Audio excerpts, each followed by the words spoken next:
ಜನಾಭಿಮತದ ಮುಖಾಂತರ ಜನ ಯಾವ ರೀತಿ ವಹಿಸ್ತಾರೆ, ಯಾವ್ಯಾವ ಎಮ್ ಎಲ್ ಎಗಳ ಬಗ್ಗೆ ಏನೇನು ಹೇಳಿದ್ದಾರೆ ಅನ್ನುವಂಥದ್ದು ಬೇರೆ ಬೇರೆ ಭಾಗದಲ್ಲಿ ನಾವು ಒಂದಷ್ಟು ವಿವರಗಳನ್ನು ಕಲೆ ಹಾಕಿ ನಿಮ್ಮ ಮುಂದಿಟ್ವಿ.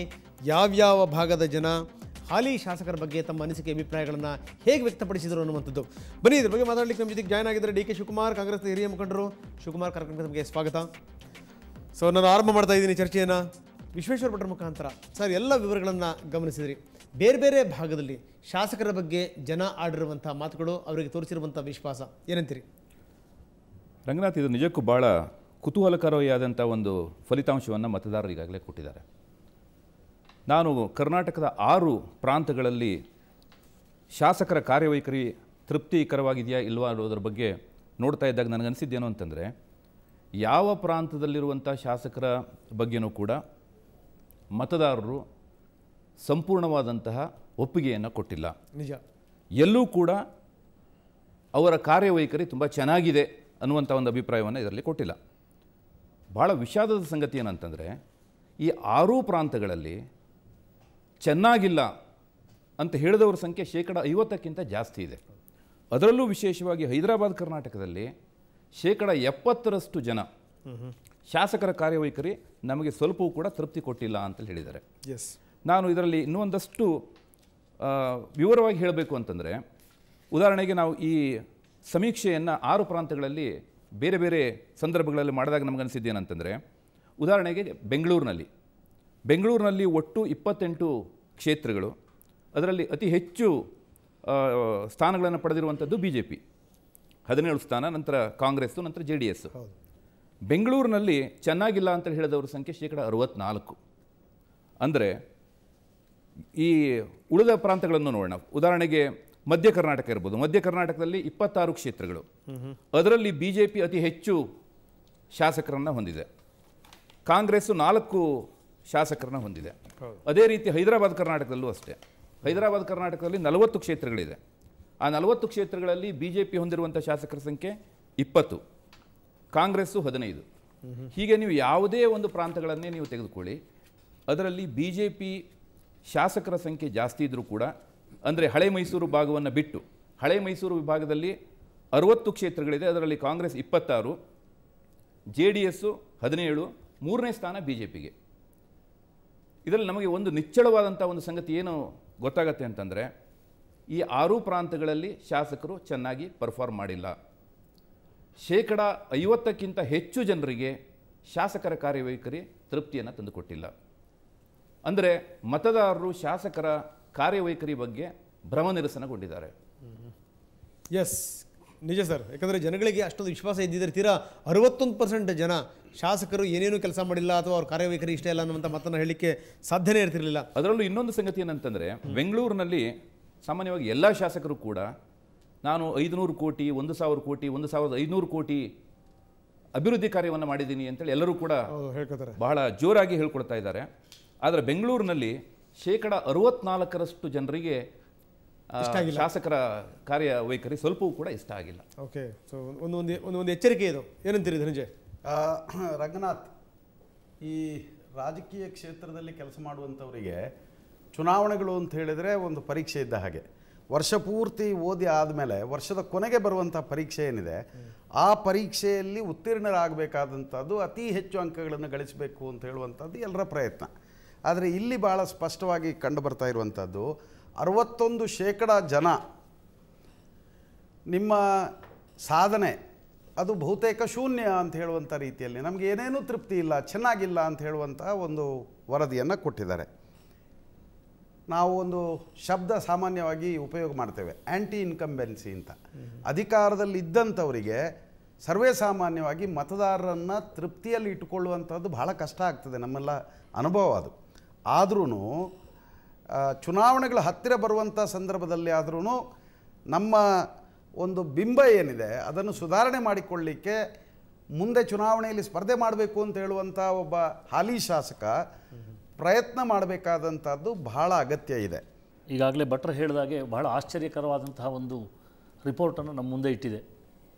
ಇದರಲ್ಲಿ ಯಾವ ಮೆಥಡಾಲಜಿಯನ್ನು ಸರ್ವೆಯಲ್ಲಿ ಉಪಯೋಗಿಸಿದ್ದಾರೆ ಅಂತಕ್ಕಂಥದ್ದು ಒಂದು ಪ್ರಶ್ನೆ. ಆದರೂ ಸಹ ನಾವು ಜನಾಭಿಪ್ರಾಯಕ್ಕೆ ಮನ್ನಣೆಯನ್ನು ಕೊಡಲೇಬೇಕು, ಆ ಅಭಿಪ್ರಾಯವನ್ನು ಗಮನಿಸಲೇಬೇಕು. ಸ್ಯಾಂಪಲಿಂಗ್ ಸರ್ವೆ ಒಳಗೆ ಕೆಲವರನ್ನು ಮಾತ್ರ ನಾವು ಸಂಪರ್ಕ ಮಾಡಲಿಕ್ಕಾಗಿರುತ್ತೆ, ಇನ್ನೂ ಹೆಚ್ಚಿನ ಭಾಗದ ಜನ ಇದನ್ನು ಬಿಟ್ಟು ಇರ್ತಾರೆ. ಆದರೆ ಬೆಂಗಳೂರು ಮಹಾನಗರದಲ್ಲಿ ಇವತ್ತು 11% ಜನ ಮಾತ್ರ ಶಾಸಕರ ಕಾರ್ಯವೈಖರಿ ಸಮರ್ಪಕವಾಗಿದೆ ಅಂತಕ್ಕಂಥದ್ದನ್ನು ತಿಳಿಸೋದ್ರ ಜೊತೆಗೆ 25% ಸರಿ ಇಲ್ಲ ಅಂತ ಹೇಳಿದ್ದಾರೆ. ಹಾಗೆ 64% ತೃಪ್ತಿಕರವಾಗಿಲ್ಲ, ನಮಗೆ ಚೆನ್ನಾಗಿಲ್ಲ ಅಂತಕ್ಕಂಥ ಅಭಿಪ್ರಾಯ ವ್ಯಕ್ತಪಡಿಸಿದ್ದಾರೆ. ಇದು ಈಗಾಗಲೇ ತಾವೇ ವ್ಯಕ್ತಪಡಿಸಿದ ಹಾಗೆ ಇದು ಯಾವುದೇ ಒಂದು ಪಾರ್ಟಿಗೆ ಸೀಮಿತವಾಗಿಲ್ಲ. ಓಕೆ, ಒಟ್ಟಾರೆ ಕರ್ನಾಟಕದಲ್ಲಿ 12% ಜನ ತೃಪ್ತಿಕರವಾಗಿದೆ ಅಂತ ಹೇಳಿದರೆ 11% ಸರಿ ಇಲ್ಲ ಅಂತಕ್ಕಂಥದ್ದನ್ನು ಹೇಳಿದ್ದಾರೆ ಬೆಂಗಳೂರು ನಗರದಲ್ಲಿ. ಇವತ್ತು ನಾವು ಕೂಡ ಆತ್ಮಾವಲೋಕನವನ್ನು ಮಾಡ್ಕೊಳ್ಬೇಕು. ಪ್ರಮಾಣ ಹೆಚ್ಚು ನಿಮಗೆ ಅನ್ವಯ ಆಗುತ್ತೆ ಅಲ್ಲ, ಅದನ್ನೇ ಹೇಳ್ತಾ ಇರೋದು. ಇವತ್ತು ನಾವು ಕೂಡ ಇದರ ಬಗ್ಗೆ 28ರಲ್ಲಿ 17 ಕ್ಷೇತ್ರಗಳನ್ನು ಗೆದ್ದಿರುವಂತಹ ಅದನ್ನೇ ನಾವು ಕೂಡ ಇವತ್ತು ಆತ್ಮಾವಲೋಕನವನ್ನು ಮಾಡ್ಕೊಳ್ಬೇಕು. ಇವತ್ತು ಜನರ ನಿರೀಕ್ಷೆ ನಾವು ಮಾಡ್ತಾ ಇರ್ತಕ್ಕಂಥ ಕೆಲಸಕ್ಕಿಂತ ಜಾಸ್ತಿ ಇದೆ, ಅವರ ಅಪೇಕ್ಷೆಗಳು ಜಾಸ್ತಿ ಇದೆ. ಕಾರಣಗಳು ಅನೇಕ ಇರಬಹುದು. ಆದರೂ ಕೂಡ ಬೆಂಗಳೂರು ನಗರದಲ್ಲಿದ್ದಂಥ ಶಾಸಕರು ಬೇರೆಯವರಿಗಿಂತ ಹೆಚ್ಚಿನ ರೀತಿಯಲ್ಲಿ ಲಭ್ಯ ಆಗ್ತಾರೆ. ಹೊರಗಡೆ ಊರಿನವರಾದರೆ ಸೆಷನ್ ಇರ್ಬೋದು ಅಥವಾ ಬೇರೆ ಬೇರೆ ಕಾರಣಗಳಿಗೋಸ್ಕರವಾಗಿ ಬೆಂಗಳೂರಿಗೆ ಬರ್ತಕ್ಕಂಥ ಸಾಧ್ಯತೆಗಳು ಜಾಸ್ತಿ ಇರುತ್ತೆ. ಬೆಂಗಳೂರಿನಲ್ಲಿದ್ದಂಥ ಶಾಸಕರು ಇವತ್ತು ಬೆಂಗಳೂರಿನಲ್ಲಿ ಯಾರು ಏನೇ ಹೇಳಿದರೂ ಸಾಕಷ್ಟು ಕೆಲಸಗಳು ಆಗಿದೆ. ಅದು ರಸ್ತೆಗಳ ಅಗಲೀಕರಣದಿಂದ ಹಿಡಿದು ಅಥವಾ ರಸ್ತೆಗಳ ಅಭಿವೃದ್ಧಿ ಇರಬಹುದು. ನಾನು ನೆನ್ನೆದೊಂದು ವಿವರನ ನಿಮ್ಗೆ ಕೊಡ್ಲಿಕ್ಕೆ ನಾನು ಇಷ್ಟಪಡ್ತೀನಿ. ನಾವೊಂದು ಪ್ರಶ್ನೆನ ಕೇಳಿದ್ವಿ ಜನಗಳಿಗೆ, ಅಂದರೆ ಭ್ರಷ್ಟಾಚಾರದ ಕಳಂಕವನ್ನು ಹೊತ್ಕೊಳ್ದಿರುವಂಥವ್ರು ಯಾರು ಅನ್ನುವಂಥದ್ದು. ಕಾಂಗ್ರೆಸ್ಸಿಗೆ ಜನ ಹೇಳಿದ 14% ಜನ, BJP ಹೇಳಿದಂಥವ್ರು 10% ಜನ. ನಿಮ್ಮ ಪಾರ್ಟಿಯು ಸೇರಿದ ಹಾಗೆ ಇತ್ತೀಚೆಗೆ ಉದಯವಾಗಿರುವಂಥ ಪಾರ್ಟಿಗಳ ಬಗ್ಗೆ ಜನಕ್ಕೆ ವಿಶ್ವಾಸ ಇದೆ. ಅವರು ಹೇಳಿದಂಥದ್ದು ಏನು ಅಂತಂದರೆ, ನಮಗೆ ವಿಶ್ವಾಸ ಇದೆ ಅಂದರೆ ಕಾಂಗ್ರೆಸ್ಸಿಗೆ ಎಷ್ಟು ಜನ ಹೇಳಿದ್ರು 14% ಜನ, ನಿಮ್ಮ ಬಗ್ಗೆನೂ ಕೂಡ 14% ಜನ ಹೇಳಿದ್ರು. ಎಲ್ಲೋ ಒಂದು ಕಡೆ ಒಂದು ವಿಶ್ವಾಸ ಇದೆ, ಇವರಾದರೂ ಆ ಕಳಂಕವನ್ನು ಮೆತ್ಕೊಳ್ಳಲ್ಲ ಅನ್ನುವಂಥ ವಿಶ್ವಾಸ ಅಂತ ಹೇಳಿ ಸರ್.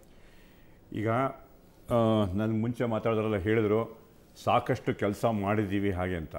ಆದರೆ ಈ ಸರ್ವೆಯಲ್ಲಿ ನಮಗೆ ಕಂಡುಬರೋದು ಏನು ಅಂತಂದರೆ, ಜನ ನಿರೀಕ್ಷೆ ಮಾಡಿದ್ದು ಕೆಲಸ ಕಾರ್ಯಗಳು ತೃಪ್ತಿಕರವಾಗಿ ಆಗಬೇಕು ಅಂತಿರೋ ಕಡೆ ಈ ಒಳಜಗಳ, ಈ ಭ್ರಷ್ಟಾಚಾರ ಇದರಿಂದ ರೋಸ್ ಹೋಗಿದ್ದಾರೆ.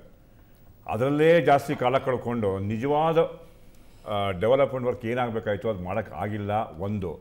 ಎರಡನೇದು, ಯಾವುದೇ ಸರ್ಕಾರ ಆಗಲಿ, ನಮ್ಮ ಈಗ ಬೆಂಗಳೂರು ನಗರ ಸಮಸ್ಯೆಗಳು ತೊಗೊಂಡ್ರೆ ಯಾವ ಸಮಸ್ಯೆಗಳಿಗೂ ಅವ್ರ ಹತ್ರ ಪರಿಹಾರ ಇಲ್ಲ. ಪರಿಹಾರ ಇದ್ದಿದ್ದೆಲ್ಲ ಯಾವುದೇ ಇವತ್ತು ಅವ್ರು ಪರಿಹಾರ ಮಾಡಿದ್ದೀವಿ ಅಂತಂದರೆ ಎಲ್ಲ ಸಿವಿಲ್ ಸೊಸೈಟಿ ಆರ್ಗನೈಸೇಷನ್ಸ್ ಕೊಟ್ಟಿದ್ದ ಪರಿಹಾರನ ಅಳವಡಿಸ್ಕೊಂಡು ಮಾಡಿದ್ದಾರೆ ಹೊರತು, ಅಂದರೆ ಸಮಸ್ಯೆ ಸೃಷ್ಟಿ ಆದಮೇಲೆ ಅದಕ್ಕೊಂದು ಪರಿಹಾರ ಬೇಕು ಅಂತ ಹುಡುಕೊಂಡು ಅಲ್ಲಿ ಹೋಗಿ ಅವ್ರನ್ನ ಕೇಳಿಕೊಂಡು ಮಾಡಿದ್ದಾರೆ ಹೊರತು, ತಾವೇ ಯಾವುದಕ್ಕೂ ಒಂದು ಸಮಸ್ಯೆಗೆ ಪರಿಹಾರ ಇದೆ, ಈ ಪರಿಹಾರನ ಅನುಷ್ಠಾನಗೊಳಿಸ್ತೀವಿ ಅಂತ ಯಾವ ರೀತಿ ಪ್ರಯತ್ನ ಆಗೋಕ್ಕೆ ಸಾಧ್ಯ ಇಲ್ಲ. ಯಾಕಂದರೆ ಅದಕ್ಕೆ ಸಮಯ ವ್ಯಾಯಾಮ ಅವ್ರಿಗೆ ಅದಕ್ಕೆ ಸ್ಪೆಂಡ್ ಮಾಡೋಕ್ಕೆ ಅವ್ರ ಕೈಲಿ ಸಮಯನೂ ಇಲ್ಲ. ಜನ ಎಲ್ಲೋ ಒಂದು ಕಡೆ ವಿಶ್ವಾಸ ಕಳ್ಕೊಂಡಿದ್ದಾರೆ ಜನನಾಯಕರುಗಳ ಬಗ್ಗೆ, ಅವ್ರಿಗೆ ನಂಬಿಕೆ ಇಲ್ಲ ಅವ್ರ ಬಗ್ಗೆ. ನೋಡಿ, ಪ್ರಜಾಪ್ರಭುತ್ವದ ವ್ಯವಸ್ಥೆಯಲ್ಲಿ ಒಂದು ಕಡೆ ಕಾರ್ಯಾಂಗ, ಒಂದು ಕಡೆ ನ್ಯಾಯಾಂಗ, ಒಂದು ಕಡೆ ಶಾಸಕಾಂಗ, ಒಂದು ಕಡೆ ಪತ್ರಿಕಾರಂಗ. ನಾವೇನು ಕೆಲಸ ಮಾಡ್ತೀವಿ ಅದನ್ನು ಜನ ನೋಡ್ತಾ ಇರ್ತಾರೆ. ಜನ ಯಾವ ಅಭಿಪ್ರಾಯಕ್ಕೆ ಬರ್ತಾರೆ ಅಂತಂದರೆ, ನೀವು ಯಾವ ರೀತಿ ಜನರಿಗೆ ನಾವೇನು ಮಾಡ್ತಾಯಿದ್ದೀವಿ ಅಂತ ತೋರಿಸಿದ್ದೀರಿ, ಅದ್ರ ಮೇಲೆ ಒಂದು ಅಭಿಪ್ರಾಯಕ್ಕೆ ಬರ್ತಾರೆ. ಎರಡನೇದು, ಅವ್ರಿಗೆ ಆದಂಥ ಅನುಭವ ಆಗ್ತದೆ. ಇನ್ನೊಂದು, ಸರ್ಕಾರ ಏನಾದ್ರು ಒಂದು ಚಿಂತನೆ ಮಾಡಿದ್ರೆ ಆ ಸರ್ಕಾರದ ಚಿಂತನೆಯನ್ನು ಕಾರ್ಯರೂಪಕ್ಕೆ ಅಧಿಕಾರಿಗಳು ತಂದ್ರ ಇದ್ರ ಬಗ್ಗೆ. ಯಾಕೆಂದರೆ ನಾವೊಂದು ಕಡೆ ಬಜೆಟ್ ಇಟ್ಕೊಂಡಿರ್ತೀವಿ, ಒಂದು ಕಡೆ ಮ್ಯಾನಿಫೆಸ್ಟೋ ಇಟ್ಟಿರ್ತೀವಿ, ಒಂದು ಕಡೆ ಪಬ್ಲಿಕ್ ಲೈಫಲ್ಲಿ ನಾವೆಲ್ಲ ರಾಜಕಾರಣ ಮಾಡ್ತಾಯಿದ್ದೀವಿ. ಪ್ರತಿದಿನ ಕೂಡ ಒಬ್ಬ ಸಾಮಾನ್ಯ ಜನ ಒಂದು ಬಸ್ಗೆ ಹತ್ತಾ ಇರ್ತಾನೆ, ಒಂದು ತಾಲೂಕು ಆಫೀಸ್ಗೆ ಬರ್ತಾನೆ, ಒಂದು BDO ಆಫೀಸ್ಗೆ ಹೋಗ್ತಾನೆ, ಒಂದು ಪೊಲೀಸ್ ಸ್ಟೇಷನ್ಗೆ ಹೋಗ್ತಾನೆ. ಹೋಗ್ತಿದ್ದಂಥ ಸಂದರ್ಭದಲ್ಲಿ ಅವನಿಗೆ ಯಾವ ರೀತಿ ಸರ್ಕಾರ ಉತ್ತರ ಕೊಡ್ತದೆ ಅನ್ನೋದ್ರ ಮೇಲೆ ಅವನಿಗೆ ಅಭಿಪ್ರಾಯ ಆಗ್ತದೆ. ಇವತ್ತು ವಿದ್ಯುತ್ ಶಕ್ತಿ ಹೋದ ತಕ್ಷಣ ಸರ್ಕಾರ ಬೈತಾರೆ, ಶಾಸಕನ ಬೈತಾರೆ.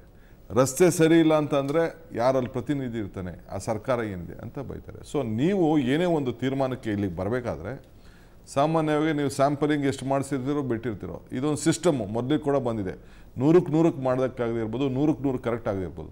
ಸೊ ಒಟ್ಟಾರೆ ಒಂದು ಕ್ರೋಢೀಕರಿಸಿದೆ. ಇಲ್ಲಿ ಏನು ನಿಮ್ಮ ಈ ಒಂದು ಸರ್ವೆ ತೋರಿಸ್ತಾ ಇದ್ದೀರಿ ಅಂತಂದರೆ, ಇವತ್ತಿನ ಈ 5 ವರ್ಷದ ಅವಧಿಯ ಶಾಸಕರ ಬಗ್ಗೆ ಜನರಿಗೆ ಒಂದು ನಂಬಿಕೆ ಕಡಿಮೆ ಆಗಿದೆ. ಮೊದಲೆಲ್ಲ ಒಂದು ಮಾಧ್ಯಮನ ಒಂದು 3-4 ಪೇಪರ್ ಓದ್ಬಿಟ್ಟು ಒಂದು ಅಭಿಪ್ರಾಯಕ್ಕೆ ಬರ್ತಿದ್ರು, ಅವ್ರ ಕ್ಷೇತ್ರದಲ್ಲಿ ಸ್ವಂತ ಅಭಿಪ್ರಾಯಗಳಿತ್ತು. ಈಗ ಎವ್ರಿ ಮಿನಿಟ್ ಎವ್ರಿ ಅವರ್ ನೀವು ಅನೇಕ ಮಾಧ್ಯಮಗಳು ಜನರ ಮುಂದೆ ತೋರಿಸ್ತಾ ಇದ್ದೀರಿ. ಸೊ ಇದನ್ನೆಲ್ಲ ನೋಡಿ ಜನ ಒಂದು ಅಭಿಪ್ರಾಯಕ್ಕೆ ಇಲ್ಲಿ ಬಂದಿದ್ದಾರೆ. ಒಟ್ಟಾರೆ ನಾನು ಏನು ನಿಮ್ಮ ಅಭಿಪ್ರಾಯನ ತಪ್ಪು ಅಂತ ಹೇಳಲಿಕ್ಕೆ ನಾನು ತಯಾರಿಲ್ಲ. ನಾವು ವಾದನೂ ಮಾಡಲಿಕ್ಕೆ ಅಂತಂದ್ರೆ ಯಾವುದೋ ಒಂದು ಸಮೀಕ್ಷೆ ಮಾಡಿದ್ದೀರಿ ನೀವು. ಸೊ ಒಟ್ಟಾರೆ ಇದನ್ನ ಸಂಪೂರ್ಣ ಒಪ್ಪಕೋತಾ ಇರಲ್ಲ ಅಂತೀರಿ ನೀವು. ಒಪ್ಪದಂತಂದ್ರೆ ಈಗ ಯಾವ್ದಾದ್ರು ಒಂದು ತೀರ್ಮಾನಕ್ಕೆ ಬರಬೇಕಲ್ಲ. ಸೊ ಅದಕ್ಕೆ ಒಟ್ಟಾರೆ ನಾನು ಶಾಸಕರ ಬಗ್ಗೆ, ವಿಶೇಷವಾಗಿ ಆಡಳಿತ ಪಕ್ಷ ಇರೋಂಥ ಶಾಸಕರಿಗೆ ಹೆಚ್ಚಿಗೆ ಇದು ಅವಕಾಶ ಸಿಗ್ತದೆ. ಬಹಳಷ್ಟು ಕನವರಿಕೆಗಳನ್ನ ಇಟ್ಕೊಂಡು, ಭರವಸೆಗಳನ್ನ ಇಟ್ಕೊಂಡು ಜನ ಓಟ್ ಹಾಕಿ ಕಳಿಸಿರ್ತಾರೆ ಶಾಸಕರುಗಳಿಗೆ. ಆದರೆ ಶಾಸಕರು ನಿಜಕ್ಕೂ ಆ ವಿಶ್ವಾಸವನ್ನು ಉಳಿಸ್ಕೊಂಡಿದ್ದಾರೆ ಅನ್ನುವಂಥದ್ದು. ಯಾಕಂದರೆ 161ರಷ್ಟು ಜನ ನಮಗೆ ವಿಶ್ವಾಸ ಇಲ್ಲ ಅಂತ ಹೇಳೋದು ನೋಡಿದ್ರೆ ಇದು ಅರ್ಥವಾಗುತ್ತೆ ಅಂತ. ಖಂಡಿತವಾಗ್ಲೂ ರಂಗನಾಥ್ ಅವರೇ, ಇದು ಏನಾಗ್ತಾ ಇದೆ ಅಂದರೆ ಪ್ರತಿಯೊಬ್ಬರಿಗೂ, ಪ್ರತಿಯೊಂದು ರಾಜಕಾರಣಿಗೂ ಹಿಂದೆ ಮಾಡಿರೋ ತಪ್ಪನ್ನ ಕಂಪೇರ್ ಮಾಡಿಕೊಂಡು ತಾವು ಇನ್ನ ತಪ್ಪು ಮಾಡಬಹುದು ಅನ್ನೋದೊಂದು ಸದರ ಆಗ್ಬಿಟ್ಟಿದೆ. ಅಂದ್ರೆ ಅಯ್ಯೋ ಇದೇನ್ ಮಾಡಿರೋದು ಹೊಸದೇನಲ್ಲಪ್ಪ, ಇದು ಹಿಂದೆನೂ ಮಾಡಿದ್ದಾರೆ ಅನ್ನೋದೊಂದು ರೆಫರೆನ್ಸ್ ಆಗ್ತಿದೆ ಹೊರತು ಪಾಠ ಆಗ್ತಿಲ್ಲ. ಯಾಕೆ ಅಂದ್ರೆ ನೋಡಿ, ನೀವು ನಾಯಕರಾಗಿ ಇಲ್ಲಿ ಕೂತ್ಕೊಂಡು ಮಾತಾಡ್ತೀರಾ, ನಾವು ಕೇಳ್ತೀವಿ. ಜನರಾಗಿ ನಾವು ಕೇಳೋದನ್ನ ಎಲ್ಲಿ ಕೇಳಬೇಕು? ಓಕೆ, ಇದು ಬಹಳ ತಪ್ಪು. ನೀರಿಂದು ಪ್ರಾಬ್ಲಮ್ ನೋಡಿ, ಇವಾಗ ನೆಕ್ಸ್ಟ್ ನೀರಿಲ್ಲ ಅಂದ್ರೆ ನೀರಿಗೋಸ್ಕರ ಕುಡ್ದಾಟಕ್ಕೆ ಜಗಳ ಆಗ್ಬೋದು, ಕೊಲೆ ಆಗ್ಬೋದು. ನಾನು ಹೇಳೋದು ಇದನ್ನೆಲ್ಲ ನಿಲ್ಲಿಸ್ಬಿಟ್ಟು why can't you all work towards people? ಎಲ್ಲರೂ ನೀವು ಕುರ್ಚಿಗಳನ್ನ ಹಿಡಿಯೋದಿಕ್ಕೆ ಎಷ್ಟು ಕಷ್ಟ ಪಡ್ತಿರೋ, ಎಷ್ಟು ದ್ವಂದ್ವಗಳಾಗತ್ತೋ, ಅದೇ ಜನರ ಪರಿಹಾರ ಅಥವಾ ಸಮಸ್ಯೆಯನ್ನು ಪರಿಹಾರ ಮಾಡೋದಿಕ್ಕೆ ಇಷ್ಟು ಗುದ್ದಾಡಿರೋದು ನಾನು ಸುಷ್ಮಾ ಮತ್ತಷ್ಟು ನಿಮ್ಮ ಜೊತೆಗೆ ಚರ್ಚೆ ಮಾಡ್ತೀನಿ. ಹಾಗೆ ನೀವು ಸಂಪರ್ಕದಲ್ಲಿರಿ.